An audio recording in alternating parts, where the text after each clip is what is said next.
రెండవ లోక్సభ స్పీకర్, బహుముఖ ప్రజ్ఞాశాలి, కేంద్రీయ సంస్కృత విద్యాపీఠానికి అధ్యక్షుడు శ్రీమాన్ మాళభూష్ అనంతశయనం అయ్యంగార్ జీవిత చరిత్ర. రెండవ భాగం అధ్యాయం. అందులో అనంతశయనుడి బాల్యం, విద్యాభ్యాసం. 15/5/25 రాసింది ఆయన కుమార్తె మంగమ్మ గారు, లేక అండాళ్ అని. కేరళ నుండి తిరిగి వచ్చిన వరద ఆచారి దంపతులు కొద్ది రోజుల్లో ఒక మగ శిశువు జన్మించారు. వాళ్ళు వెంకట వరదుడు తన బాలుడి కేరళలో అనంత పద్మనాభుని జ్ఞాపకార్థం అనంతశయనం అని నామకరణం చేశారు. శిశువు బొద్దుగా, తెల్లగా, మంచి ఆరోగ్యం, కుటుంబ సభ్యులందరికీ ప్రీతిపాత్రుడయ్యారు. ఒకరోజు అనంతశయనం బయట వసారాలు తిన్న అరుగు మీద నుండి కింద పడ్డ చోట పెద్ద రాతి బండ ఉంది. కానీ బిడ్డ నవ్వుతూ కేరింతలు పెడతాడు. కానీ పాపం రాయి మాత్రం కొద్దిగా పగిలింది. అలా దినదిన ప్రవర్ధమానుడి అనంతశయనం మాళభూషి వంశానికి ఒక మణిభూషణమై వెలిగాడు. 60 ఏట ఘనంగా అక్షరాభ్యాసం చేసి తిరుపతిలోని పాఠశాలలో అన్నయ్య రంగనాథుడు రంగాన్ని అందరూ పిలిచాడు. అనంతశయనాన్ని చదివించే బాధ్యత తీసుకు బలిష్టంగా పెరుగుతూ తన పేరు కాక పొట్టిగా ఉన్న బలమైన వాళ్ళు సదా ఆరోగ్యంగా ఉంటారని, ఎప్పుడు పెరుగువారు కాదని నిరూపించారు. మందహాసవదనుడి అందరినీ నవ్విస్తూ చిరాకనేది ఒక్క అంత కూడా లేకుండా సహమిత్రులతో కలిసిమెలిసి ఉండేవారు. విద్యార్థిగా ఉన్న అనంతశయనం 1891 సంవత్సరం ఫిబ్రవరి నెల 4వ తేదీ ఒక మధ్యతరగతి కుటుంబంలో జన్మించి తిరుచానూర్ గ్రామంలో పెరిగి తిరుపతికి కాలినడకన వెళ్ళి చదువుకునేవారని తన బాల్య స్మృతులను తోటి నాయకులతో చెప్పేవారు. అనంతశయనం తిరుపతికి 24 మధ్య 3 కిలోమీటర్లు. ఆ కాలంలో రిక్షాలు, బస్సులు లేవు. కాలినడకన చిన్న బాలురు చదువు కోసమని తలపైన భోజనం మూటతో గెంతుతూ నవ్వుతూ వెళ్ళేవారు. బయలుదేరక ముందు సద్దన్నం పెరుగుతో కలిపి అరగి తనతో కూడా పులుసు అన్నం తీసుకు వెళ్ళేవారు. తనకంటే 4 ఏళ్ల పెద్ద అయిన పినతండ్రి గోపాలం వాళ్లతో వెళ్ళేవాడు. వారంలో 6 రోజులు ఇలాంటి శ్రమతో కూడిన కాలినడక తప్పదని. ఆదివారం వస్తే కోనేటిలో ఈతూ కనిపించేవాడు. ఇంటిలో తండ్రి ఒక బెత్తం చేతిలో తయారుగా ఉంచుకొని కుమారుని బాట చూసేవాడు. వీరు కేరళ ఆస్థాన పండితులు, అనుశాసన ప్రియులు. వేళ కాని వేళల్లో భోజనం, ఆటలు వారికి నచ్చవు. తండ్రిచే మంచి మరమ్మత్తు జరగదున్నది పసిగట్టిన వాడు అనంతశయనం పెరటి గుమ్మెం నుంచి ఇంటిలోకి వచ్చి వసారాలో ఒక సంస్కృత పుస్తకంలో నిమగ్నుడైనట్టు నటించేవారు. వారి మేధస్సు చాలా విశిష్టమే. దివ్య ప్రబంధాలు, సంస్కృత శ్లోకాలు వలి తండ్రి మెప్పు పొందేవారు. ఇలా విద్యార్జన జరుగుతుండ అనంతశయనం గారి జ్యేష్ఠ సహోదరుడే రంగనాథుడి వివాహం వెంకటగిరి ఆస్థాన పండితులైన అనంతశయనాచార్యుల జ్యేష్ఠ పుత్రిక సీతమ్మతో వైభవంగా జరిగి రంగనాథుడు భార్య సమేతంగా తిరుచానూరులో తెరబడి చిన్నప్పటి నుంచి మంచి తెలుగులో రుచిగల రంగనాథం గారు తెలుగు సాహిత్యంలో ప్రావీణ్యం గడించిందేగా తన పేరుని మాళభూషి రంగనాథ దీక్షితులని వ్యవహారంలోకి తెచ్చారు. వేదాంగం, ఉపనిషత్తులు చక్కని తెలుగు లిపిలో వ్రాయడం తీరిక సమయంలో వారికి తండ్రి సూచన శాస్త్ర పఠనం, దాని అధ్యయనం చేసి సంస్కృత పాండిత్యాన్ని వారు సాధించారు. వివాహమైన వెంటనే తన అధ్యాపక వృత్తికి స్వస్తి చెప్పడం వారి పట్టుదలకు ఉదాహరణ. ధనార్జనకై ఉపయోగించడం వారికి ఇష్టం లేదు. తానే రచించిన శిక్షక ధర్మంపై వ్యాఖ్యానం ఇప్పుడు శిథిలావస్థలో ఉందని రంగనాథుని ఆశయాలకు తార్కాడు. దాయాది అయిన మాడభూషి తిరువెంకటాచారి వారి సహోదరుడైన మాడభూషి బావారంగనాథ సన్నిహితులు మాడభూషి తిరువెంకటాచారి గారి అష్టావధానం చేసి చిత్తూరు నెల్లూరు జిల్లాలో పేరు గడించింది కొందరికే తెలుసు. తన దాయాదుల ప్రోత్సాహంతో రంగనాథ దీక్షితు వేదాంత రహస్యత్రయ సవరాన్ని సంస్కృతం నుండి అనువదించారు. అనంతశయనం గారికి తన సోదరుడు రంగా అంటే చాలా గౌరవం. రంగా అని పిలుద్దాం. రంగా గారు తన పినతండ్రి రచించిన కొన్ని సంస్కృత కవితల వ్యాఖ్యానం తెలుగులో రాశారు. ఈ రచనలు పొట్టను నింపలేవుగా సాహిత్య పరిశోధన తాత్కాలికంగా ఆపేసి ఉదర పోషణార్థం పొలం చుట్టూ తిరగటం ప్రారంభించారు. ఇక పైరు వెంట మీదనే ఆధారపడి వచ్చి తండ్రి స్వర్గస్థులయ్యారు.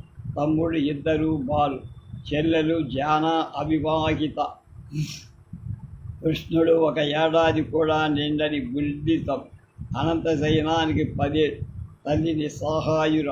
సంసార భారం ఎక్కువై రంగనాథుడి బాల్యంలోనే కష్టాలు ఎదుర్కోవాల్సిన వయము కలి.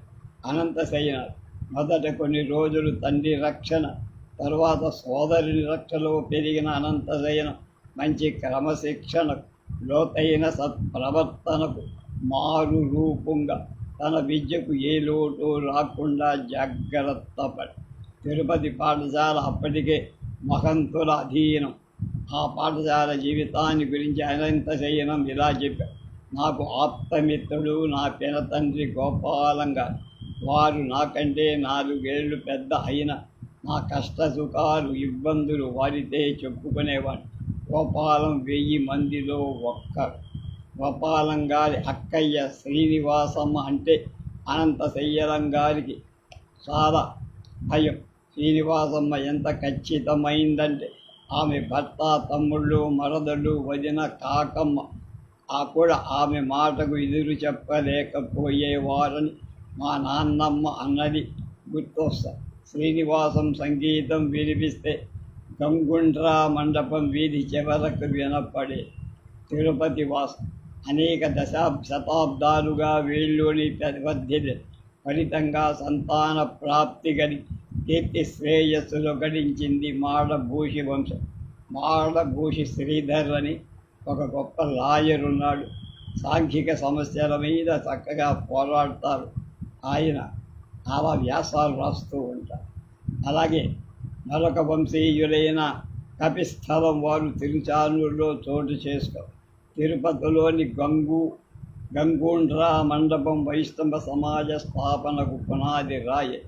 ఒక్కొక్కరి ఇంటి ప్రాంగణలు విద్వద్గోష్ఠి చర్చలు జరిగాయి. ముఖ్యంగా మహామహోపాధ్యాయ కపిస్థలం దేశికాచారి గారు విద్వాంసులకెల్లా అగ్రస్థానం వహించడం వైష్ణవ కులానికే ఒక గొప్ప కీర్తి తెచ్చిందంతం వాస్తవమైన విషయం.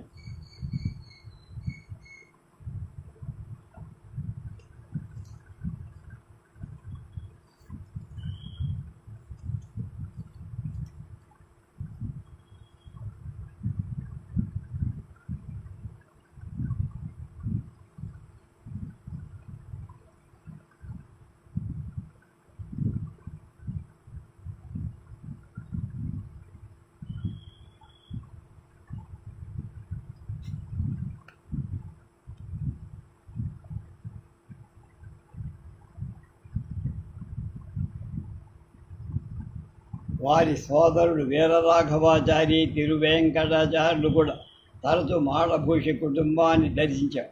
అలాంటి విద్వాంసుల చేరువలో పెరిగిన వారే మాడభూషి అనంతశయనం అయ్యము.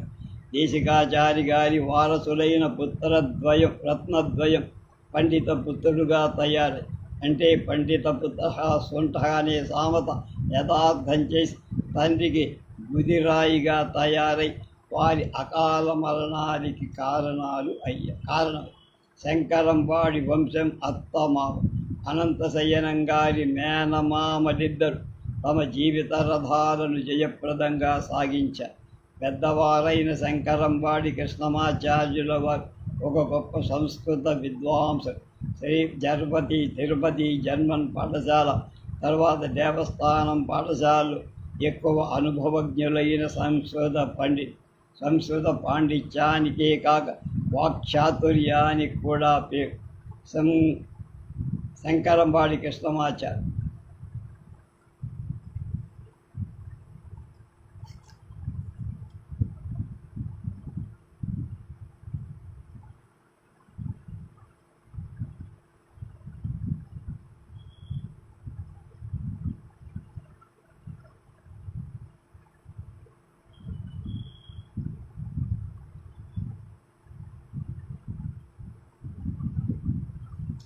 ఆంగ్ల జడ్జి గారు తన ఆంగ్ల పాండిత్యాన్ని కృష్ణమాచార్యుల వద్ద చూపడానికి షేక్స్పియర్ను వల్లించారు. కృష్ణమాచార్య గారు దాన్ని ఒక గొప్ప నిందగా భావించి తన అనర్ఘ సంస్కృత కవితా ప్రవాహం ఆంగ్లేయుని తలవంచుకునేట్టు చేశారు.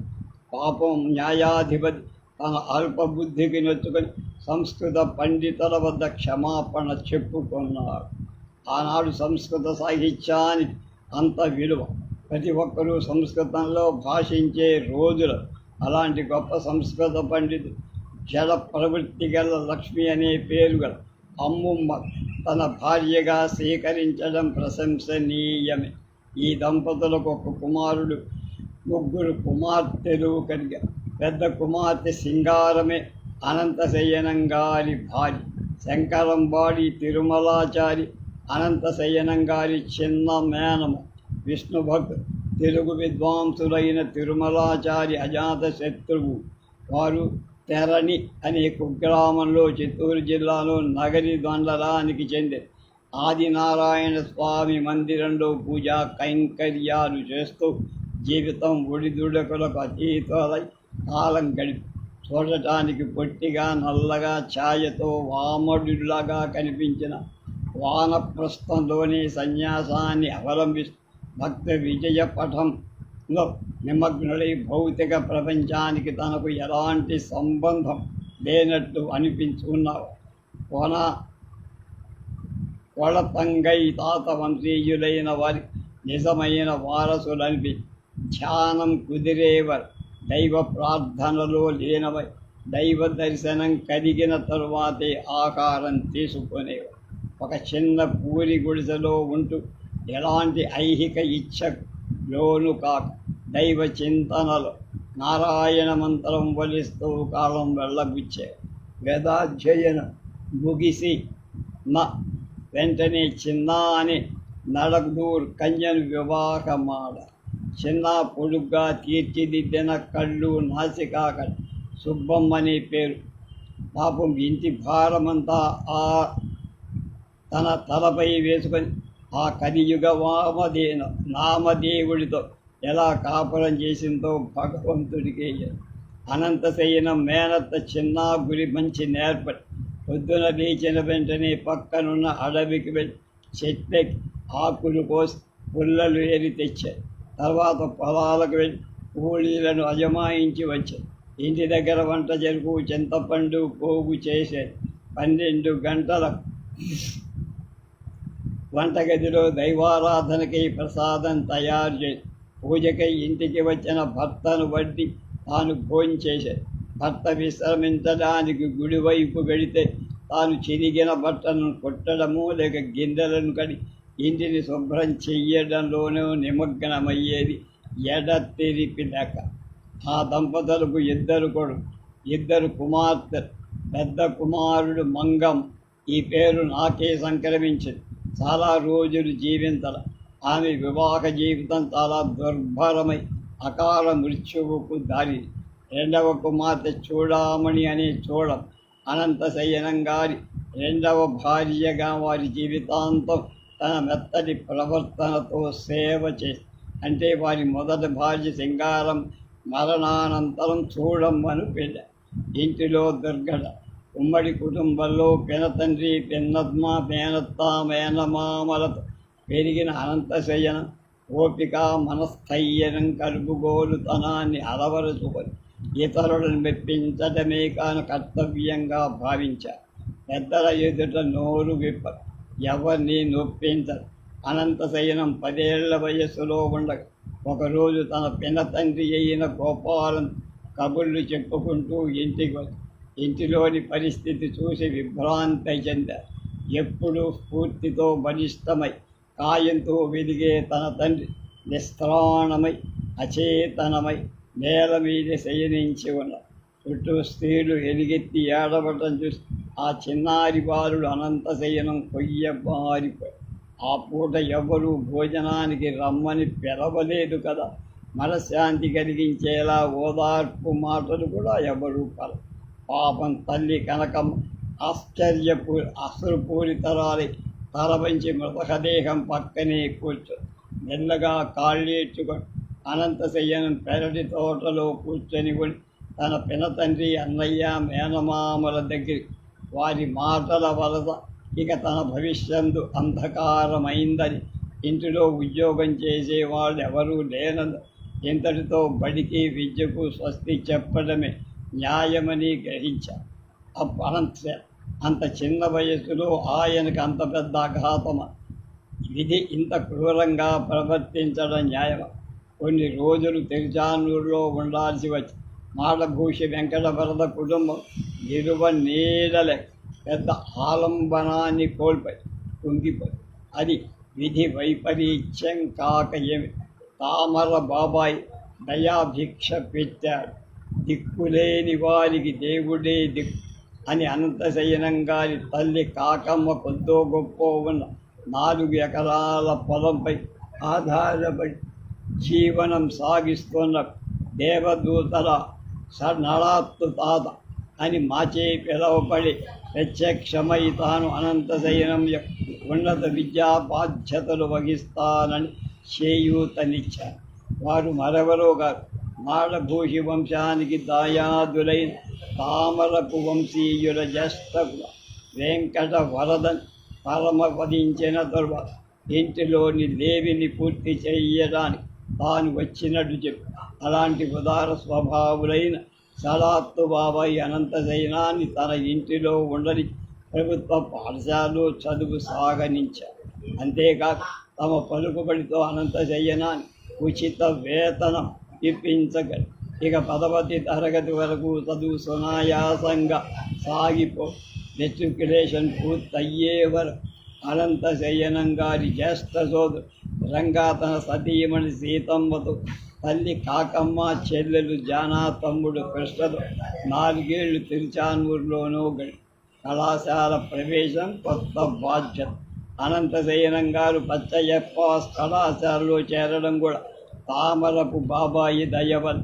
వెంకటవరదులు చెందిన పాలాల విమర్శ కాకమ్మ తల్లి కుటుంబ ఖర్చులకు సహాయపడటం వరకు బాధ్యతలు.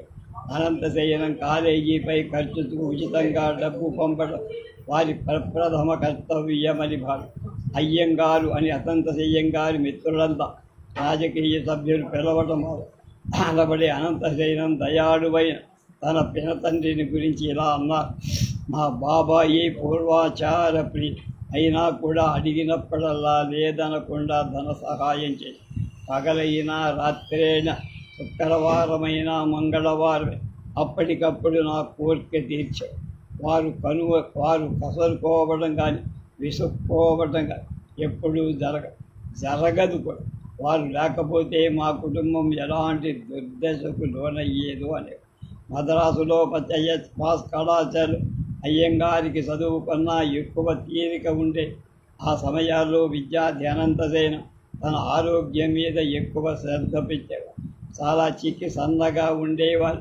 స్నేహితులు వారిని బక్కయ్యవారని, అలా బక్క చిక్కి ఉండడం ఒక పెద్ద లోటుగా తలచారు.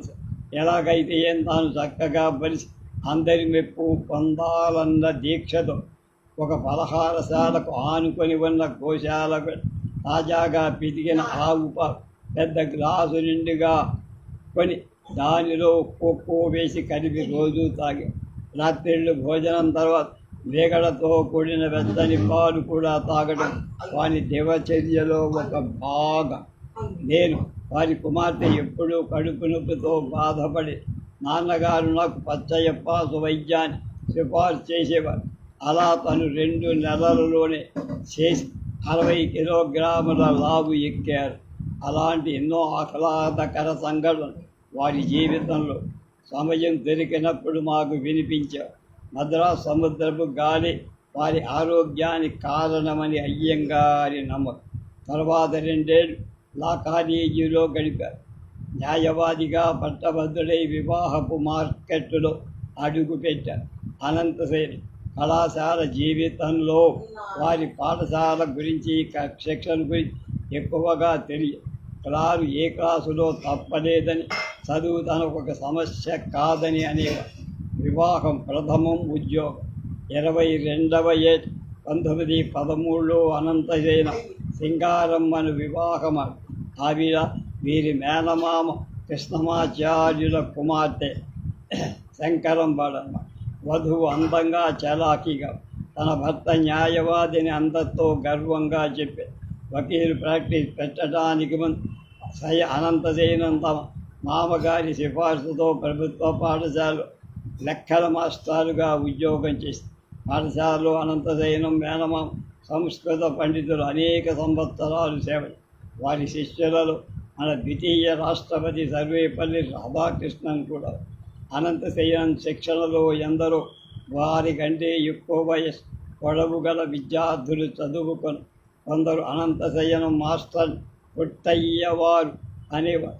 ఒకరోజు గణిత పాఠం నేర్పుతుండగా ఒక విద్యార్థి తన సహపాఠితో, ఈవేళ నేను అడపంతే లేదు అని గుసగుసలాడాడు. అడపం అనేది జామెట్రీ పెట్టకు అలవాడు పెట్టిన ముద్దు పేరు. ఆఖరి రోజు అయ్యంగారికి వీడ్కోలు ఇచ్చిన అదే బాలుడు కళ్ళల్లో నీళ్లు పెట్టుకొని అప్పుడు అనంతశయనంగా అబ్బాయిని నవ్వించడం, ఏది ఈవేళ కూడా అడపం తెరేదిరా అని అడిగాడు. విద్యార్థి సిక్కుబడి క్షమాపణ చెప్పి వివాహ జీవితం. ఇప్పుడు అనంతశయనంగా వివాహి. హిందూపురంలో వివాహం చిన్న విషయం. హిందువులలో ఎందరో తల్లిదండ్రులు వివాహం ఏర్పాటు చేసి తమ సంసారాన్ని అప్పుల పాలు చేసు బట్టలు, నగలు, కొంటలో నెలల తరబడి వెచ్చించేవాళ్ళు పాపం. అది ఆ రోజుల్లో ఊరంతా పందిరేయటం, అందరికీ భోజనాలు, బంధు సత్కారాలు, ఇంకెవరు ఇలాంటి విందు జరపలేదన్న ప్రఖ్యాతి పొందటం ఒక తాపత్రయం. శంకరంబాడి వంశీయులు ఈ ఏర్పాట్లు ఎవరికీ తీసిపో. ఆ విధంగా అనంతశయనం సింగారాల వివాహం ఘనంగా జరిగి వరుణ్ణి ఎత్తుపోడు మాటలతో వధువు తరపు బంధువులు 5 రోజులు ఆడుకున్నారు. సంగీతం వచ్చినా రాకపోయి గొంతులు చించుకొని స్త్రీలు మంగళహారతులు పాడటం ఆ రోజులో ఒక పోషణ విశేషం అన్నారు. 5 రోజులు సంగీత నాద స్వరధరుడు వివాహమండం కళ్ళలాడు. వధువుగా సింగారమ్మకు పెళ్ళంటే కొత్త గిట్టలు, మేళతాళాలు, పెళ్లి పూలే, మంచి విందు భోజనాలు, ఆడుకోవటానికి మేనత్త కొడుకు అని అర్థం. అయ్యంగారు ఆనాటి పెళ్లి రోజులు జ్ఞాపకం చేసుకొని తన నూతన వధువు పెళ్లి పీటల మీద కూర్చొని పొగల బాధ తట్టుకోలే ముక్కు కళ్ళ నిండుగా నీరు కాల్చడం. ఒక్కొక్కప్పుడు సింగారం తాను పెళ్ళు మీద కులుకు తీయడం. సప్తపది చేసే సమయంలో సింగారమ్మ 9 గజాల చీర ఎలా వింతగా కదిలిందో చెప్పి నవ్వే. మొదటి రాత్రి ఎలా మసులుకోవాలని తన సోదరుడు రంగా చెప్పింది గుర్తు చేసుకొని సిగ్గుపడేవారు.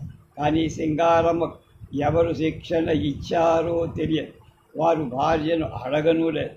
రోజులు గడుస్తున్నాయి. భార్యాభర్తలు సన్నిహితత్వం, ఒకరిపై ఒకరు బాగా అర్థం చేసుకొని ప్రతిస్పందిస్తూ తమ సంపల్లో గడిచిపోయారు. అనంతసేనం భర్తగా తన బాధ్యతను నిర్వహించారు. సింగారం రాకపోకలపై నిఘా ఉంచప్రాడు. అంటే ఆమె మీద అనుమానంతో తన అంగీకారం లేకుండా సింగారం తన పుట్టింటికి వెళ్ళడం కూడా ఆయనకు నచ్చదు. సింగారమ్మ అలాంటి నిర్బంధాలు నిరసించి. కానీ అనంతశయనం దంపతుల జీవితం సత్వరంగా సాగి.